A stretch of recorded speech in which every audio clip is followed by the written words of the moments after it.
Prashant Mane sir, हाच प्रश्न तुमच्यासाठी देखील.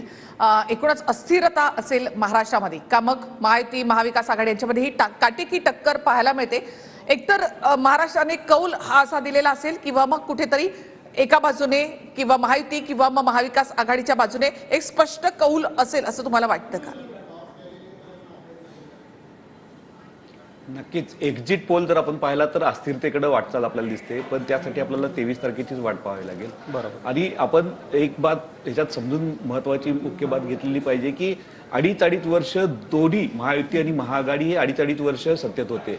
तर महाराष्ट्राच्या जनतेला एक चांगली संधी होती तुलना करून मतदान करण्याची.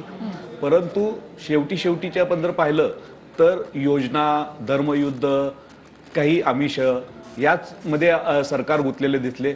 आणि आपण आता सगळ्यात मोठा फॅक्टर मगाशीपासून चर्चा करतोय तो असा की शरद पवार असतील, अजित पवार असतील अथवा एकनाथ शिंदे, उद्धव ठाकरे यांच्यामध्ये जर आपण पाहिलं तर भाजप हा प्रमुख ह्या सगळ्याच्या ह्याच्यामध्ये भाजप हा प्रमुख कळीचा मुद्दा दिसतो आपल्याला इथं.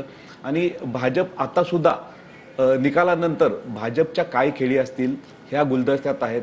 त्यामुळं नक्कीच आपल्याला 23 तारखेला एकदा रिझल्ट आले आणि कुठल्या जागा कुणाच्या कशा येतील हे कळल्यानंतर समीकरण जर का समजा महायुतीला खरोखरच 150च्या आसपास जागा मिळाल्या तर मी पुन्हा एकदा तुमच्याकडे येते. हेडलाईन्सची वेळ झाली आहे. हेडलाईन्स घेऊयात, पुन्हा एकदा चर्चा करू.